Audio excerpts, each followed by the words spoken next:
가나안 복음 방송을 시청하시는 시청자 여러분 안녕하십니까? 저는 비전교회를 하고 있는 손찬은 목사입니다. 오늘은 정체성을 알라, 정체성 있는 삶을 살자는 제목을 가지고 말씀을 나누고자 합니다. 오늘 본문 말씀 창세기 1장 26절, 사실은 26, 27, 28절까지 읽어야 되는데 짧게 26절만 읽었습니다. 하나님이 사람을 창조하신 이야기죠. 그런데 이 26절부터 28절까지 내용은 우리 인간, 하나님이 창조하신 사람의 정체성을 알게 하는 내용입니다. 우리 인간은 어떤 존재인가? 어떻게 지원받았으며 무엇을 위해서 어떻게 살아가야 할 것인가를 우리에게 알려줍니다. 우리가 이 피조 세상에서 하나님의 그 창조하신 창조 세계, 피조 세계를 관리하고 다스리는 그런 직분을 하나님께서 주신 것이죠. 그래서 바다의 물고기, 하늘의 새, 그리고 육축, 땅과 땅에 기는 모든 것, 이런 것들을 다 관리하라고, 관리자로 우리를 삼으셨습니다. 인간의 지음을 받은 목적입니다. 그럼 어떻게 지었을까? 무엇으로 지었을까? 어떻게 살아야 할 것인가? 이것들이 우리의 정체성이라고 이야기할 수 있습니다. 오늘은 그 중에서도 이 내용 다 말씀을 드리려면은 시간이 많이 필요합니다. 많은 신학자들이 연구를 해도 엄청난 논문을 써내는 그런 내용이기 때문에 오늘은 26절에 하나님의 형상을 따라 하나님 모양대로 만들어졌다는 인간이 어떻게 만들어졌는가, 어떤 모습으로 만들어졌는가, 왜 이 모습으로 하나님이 우리 인간을 만드셨는가를 한번 생각해 보고자 합니다. 하나님의 형상으로 만들어졌다. Image of God이라 그러죠. 헬라 말로는 이마고 데이라 그럽니다. 이마고 데이. 하나님의 형상. 우리 인간은 하나님의 형상으로 만들어졌다. 그것이 무슨 말일까? 무엇은? 하나님의 형상은 무엇이고 어떻게 닮은 것이 우리가 인간이 하나님을 닮은 모습일까? 여기에 대해서 저도 이제 논문을 쓰고 그렇게 했어요. 졸업 논문을 쓰고. 근데 그 논문 쓸 때까지는 아무것도 몰랐습니다. 그냥 베꼈었죠. 근데 지금 이제 목회를 하면서 이 성경 말씀을 연구하고 묵상해 보니까 하나님의 형상, 하나님의 모양을 따라 지음을 받았다는 것은 너무 쉽습니다. 한마디로 하나님 닮게 만들었다. 우리 그렇게 이해하면 됩니다. 하나님 닮게 만들었다. 왜 하나님은 하나님을 닮게 우리 사람을 만들었을까? 이게 굉장히 중요해요. 하나님의 의도가 무엇일까? 자, 우리가 하나님을 닮았다 그러면 하나님의 모양을 닮았으니까 우리도 아주 존귀한 존재이다. 아주 존재합니다. 나는 존귀한 존재인 것이요. 존귀한 존재로 하나님의 지음을 받은 거예요. 그것이 내 정체성입니다. 그러면 나만 존귀하냐? 아닙니다. 여러분들도 동일하게 존귀한 존재로 만들어졌다는 겁니다. 그래서 우리 성경에서 이렇게 가르치죠. 가장 계명 중에 큰 계명이 무엇인가? 하나님을 사랑하고 또 이웃을 내 몸과 같이 사랑하라. 나는 내 몸과 같이 이웃을 사랑하라는 말을 잘 어떻게 해야 되는지 몰랐는데 이 하나님의 형상을 묵상하면서 그 말씀을 뜻을 알았어요. 내 이웃을 내 몸과 같이 사랑하라는 것은 내가 하나님의 형상을 따라 지음받은 존귀한 존재이니까 상대방도 그러한 동일한 존귀한 존재로 인정하고 대우해 주라는 거죠. 그것이 하나님의 뜻입니다. 그렇게 우리가 나의 정체성을 알고 상대방의 정체성을 안다면 우리 인간은 정말 좋은 세상을 만들어 갈 수가 있는 것입니다. 하나님은 우리에게 어떤 세상을 만들며 어떤 세상 속에서 살아가기를 원하시는가? 성경은 계속해서 우리에게 가르쳐 주고 있습니다. 정의와 공의의 세상이라고 가르쳐 주고 있습니다. 정의와 공의의 세상. 정의와 공의의 세상은 어떤 세상일까요? 차별이 없는 세상. 가진 자가 못 가진 자, 부자가 가난한 자, 힘 있는 자가 약한 자를 압제하고 차별하고 그들을 괄시하는, 요즘 말하는 갑질하는, 폭력을 쓰는 그런 세상이 아니라는 겁니다. 공평의 세상, 공의의 세상은 올바른 재판을 받을 권리를 보장받는 겁니다. 가난하고 내 권리를 보장받지 못하고 부하고 권력이 있다고 죄를 지어도 죄값을 치르지 않는 이런 부당한 재판, 성경에서는 굉장히 이것을 하나님은 질타합니다. 그래서 재판을 굽게 하지 말라 그럽니다. 또 세상이 어떤 세상을 원하십니까? 속이는 것 하지 말. 되를 말을 속이지 말라. 저울추를 속이지 말라. 하나님은 성경 속에서 계속해서 이런 세상을 우리에게 요구하고 계십니다. 갑질하지 말라.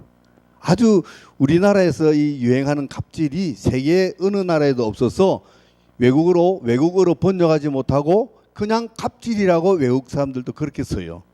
아주 우리나라만이 있는 존재하는 독특한 갑질, 속임, 불공평한 재판, 이런 것들이 없는 세상이 바로 정의와 공의의 세상입니다. 이사야서 5장에 보면 포도원의 노래라는 시가 나옵니다. 이사야가 이렇게 이야기하죠. 내가 내 한 친구의 노래를 하겠다. 그 친구가 산을 잘 개간을 해서 좋은 포도원을 만들고 거기에 극상품 포도나무를 심고 울타리를 치고 막루를 세우고 북을 돋구고 가지를 쳐가면서 잘 가꾸었는데, 그래서 좋은 포도 열리기를 바랬는데 진작 열린 것은 들포도였더라. 그래서 내 친구가 매우 실망하고 가슴 아파한다 라는 노래를 이사야서 5장에 합니다. 그 친구가 누구일까요? 그렇지, 이사야의 그 친구는 바로 하나님입니다. 그리고 포도원은 이스라엘 족속이요, 포도나무는 유다 사람이라 그랬습니다. 하나님은 이스라엘을 애굽 종되었던 땅에서 이끌어내어 가나안 땅에 데리고 와서 좋은 나라, 좋은 민족으로 살아가기를 원했습니다. 그런데 그들이 살아가는 모습은 들포도 같은 모습이었다는 겁니다. 그래서 이사야서 5장에 이렇게 기록합니다. 하나님께서 그들에게 바랬던 것은 의로움을 바랬는데 포악이요, 공평을 바랬는데 부르짖음이었더라, 이렇게 얘기합니다. 의로운 세상, 정의로운 세상을 바랬는데 정작 이 백성들이 살아가는 모습은 포악의 모습이다. 가진 자가 갖지 못한 자들을 압제하고 힘 있는 자가 약한 자를 폭력하는 이런 부당한 세상이 되어버리고 말았다. 또 공평을 원했는데 부르짖음이었더라. 부르짖음. 힘없는 자들이 억눌림 속에서 나오는 소리가 부르짖음이잖아요. 당시에 이스라엘의 그 사회의 모습은 이런 모습이었다. 포악과 부르짖음의 모습이었다. 왜 이런 모습의 세상이 되어가고 있을까? 그것은 나만 생각하는 이기주의. 내가 다 옳고 내 생각이 바르고 그리고 나만 잘 살면 돼. 그래서 가진 자가 더 가지려고 토지에 토지를 연이어가고 가옥에 가옥을 더 이어가는 이런 세상. 나만 잘 먹고 잘 살면 돼. 날마다 연락에 빠져 있는 이런 모습들. 가진 자가 더 가지려고 없는 자의 것을 빼앗아가는 이런 난폭한 행위들. 그리고 유전 무죄, 무전 유죄. 이것은 우리나라에서 나온 말입니다. 돈이 있으면 무죄요. 돈 없으면 유죄를 받는 이런 부당한 재판. 이것이 포악과 부르짖음의 세상이다. 나만 생각하고 상대방을 인정하지 않고 상대방의 입장을 생각하지 않는 이런 세상. 왜 이런 세상이 왔을까? 그것은 나의 정체성도 모르고 상대방의 정체성도 모르는 이런 정체성의 불확실성에서 오는 겁니다. 하나님은 이런 세상이 올까봐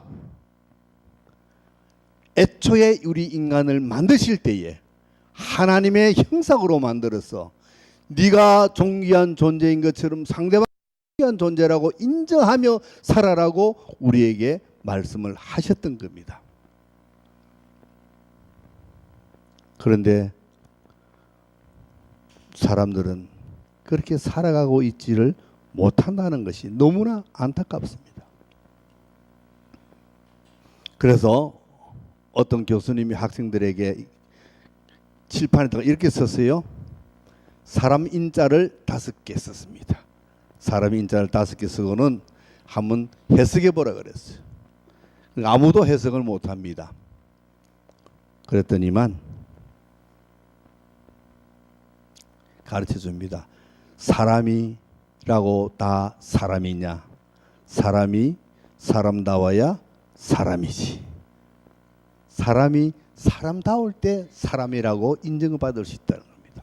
그럼 사람이 사람답다는 것은 무엇입니까? 바로 사람이 인간이 자기가 어떤 존재이며 어떻게 지원받았으며 무엇을 하며 어떻게 살아야 한다는 하나님의 말씀을 생각하고 그대로 살아갈 때에 그 사람은 사람다운 사람이 되는 것입니다. 내 속만 채우고 내 배만 부르면 좋다. 남이야 어떻게 살든지 그런 정체성을 잃어버린 사람은 사람이 아니다는 겁니다. 참 가슴에 와닿는 말씀이죠. 그래서 저는 그 사람자에다가 또 다른 자를 넣어보았습니다. 여기 목사님들 많이 계신가요? 목사라는 단어를 넣어봤어요. 그랬더니 어떻게 읽어집니까? 같이 한번 읽어볼까요? 목사라고 다 목사냐? 목사가 목사다워야 목사지. 내가 읽었는데 내가 진리입니다. 과연 나는 목사다운 목사인가? 목사님들 스스로 한번 돌이켜 생각해 봅시다. 나는 과연 목사다운 목사였던가? 목사답게 살았던가? 목사는 어떻게 살아야 하는가? 무엇을 하며 살아야 하는가? 어떤 삶을 본으로 보여줘야 되는가? 디모데 전서에는 어떤 사람이 목사가 되어야 되는가? 많이 적어놨어요. 책망할 것이 없어야 되고 겸손해야 되고 온유해야 되고 구타하지 말아야 되고 다투지 말아야 되고 그리고 가르치기를 잘해야 되고 가정을 잘 다스려야 되고 목사님들에게 참 많은 것을 요구했습니다. 나는 과연 여기에 몇 개나 해당되는가? 지금 어떻게 내가 살아오고 있는가? 이것도 생각해봐야 됩니다. 그런데 또 그 성경에서 가장 눈에 띄고 많이 반복되는 것이 가르치기를 잘하는 사람이라는 거죠. 그것은 바로 목사는 가르치는 사람이라는 겁니다. 무엇을 가르칠까요? 하나님의 말씀이죠. 하나님의 말씀을 잘 가르칩니다. 그래서 우리 기독교 헌법에는 목사의 직무 4가지가 있습니다. 그중에서 첫째가 설교입니다. 설교. 말씀 선포죠. 설교는 뭡니까? 하나님의 말씀인 성경을 잘 공부하고 연구하고 묵상하고 잘 풀어서 성도들에게 가르치는 것이 설교잖아요. 그러면 목사는 24시간 말씀을 읽고 묵상하고 연구해야 됩니다. 그래서 늘 가르쳐야 합니다. 나는 찬양 목사니까 말씀 안 전해. 나는 워십 목사니까 말씀 안 전해. 안 됩니다. 찬양 목사도 없고 워십 목사도 없습니다. 목사는 목사입니다. 목사가 찬양의 은사가 있고 재능이 있어서 찬양하는 것입니다. 목사가 무용의 재능이 있어서 무용하는 것입니다. 그러나 우리가 목사는 목사인 것입니다. 목사는 목사입니다. 말씀이 가장 우선입니다. 이것을 안 하면 직무유기가 되는 것이죠. 또 성만찬, 또 세례를 집례해야 되고 축도도 해야 됩니다. 이것이 목사가 지켜야 할 직무입니다. 직무. 축도도 제대로 못하는 목사님들 계시더라고요. 공부하셔야 됩니다. 고린도후서 13장 13절에 샘플이 나와 있어요. 학교 졸업할 때 가르쳐 아마도 배웠을 거예요. 그런데 다 잊어먹었어요. 안 하니까. 안 하면 잊어먹습니다. 사역자. 저는 사역자를 생각해봤어요. 사역자. 이제 우리 모임이 사역자 모임이잖아요. 그래서 사역자라고 다 사역자냐? 사역자가 사역자다워야지 사역자다. 이렇게 붙여봐서 어떻게 하면 사역자다울까? 사역자의 정체성이 무엇일까? 못하는 것이 사역자인가? 하나님께서 하라는 사역. 내게 하나님이 은사를 주시고 내게 하나님이 달란트를 주셨어. 이 달란트를 가지고 하나님께 영광 돌리고 많은 사람들에게 복음을 전파하라고 주신 그 선물들, 은사들, 그것들을 가지고 우리가 최대한 활용해서 하나님께 영광 돌리는 거잖아요. 근데 우리는 하나님의 영광 돌린다는 이야기는 참 잘합니다. 참 말씀 잘해요. 그러면서 하나님께 영광합니다. 근데 저는 이게 참 뭔가 좀 오해하고 있다고 생각해요. 내가 하나님께 영광 돌린다라고 말한다 그래서 하나님께서 영광 받으시는 것은 아닙니다. 하나님께 영광, 하나님은 어떨 때 하나님 영광을 받으실까? 나를 통해서 많은 사람들이 하나님께 영광을 돌리도록 할 때 비로소 내가 영광을 돌리는 겁니다.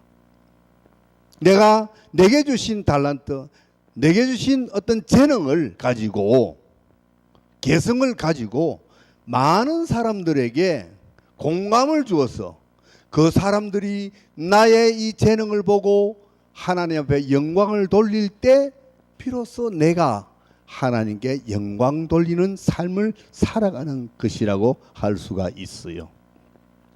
마태복음 5장에 산상수훈에 이렇게 말합니다. 너희는 세상의 빛이다. 빛을 세상에 비추어라. 그래서 세상 사람들이 너희의 착한 행실을 보고 하나님께 영광 돌리도록 하라. 내가 내 무용으로 내 찬양으로 영광 돌리는 것이 아니라 내가 찬양을 하고 내가 무용을 할 때에 사람들이 나의 그 재능을 보고 함께 공감을 얻어서 그 사람들이 하나님 앞에 영광 돌릴 때 내가 하나님께 영광 돌리는 것이다. 그 성경 그렇게 우리에게 가르쳐 주고 있어요. 나는 하나님께 영광 돌리면 돼. 적당히 해도 돼. 잘 못해도 돼. 옷 아무렇게나 입어도 돼. 이거 잘못된 거예요. 잘해야 공감을 얻죠. 잘해야. 우리 요번에 그 무슨 소년단? 방탄소년단 아셔요? 뭐 기도와 말씀에만 전념하다 보니까 방탄소년단 뉴스를 못 들으셨는가 봐.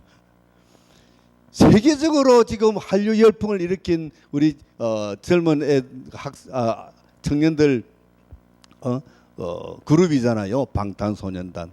미국 빌보드 차트에 몇 분이나 올라갔잖아요.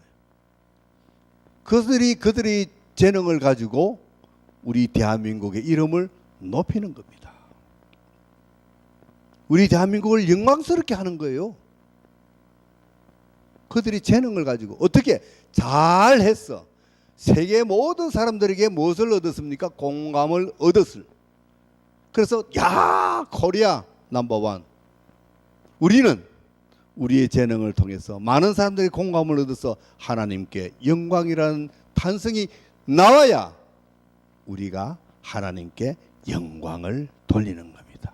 이것이 바로 우리 사역자들에게 주어진 사명이요 우리의 정체성이라고 할 수 있습니다. 그래서 오늘은 세 가지를 말했습니다. 인간은 어떤 존재인가? 우리 사람의 정체성은 어떤 것인가? 목사는 어떤 정체성을 가지고 있는가? 그리고 우리 사역자는 어떤 정체성을 가지고 있는가?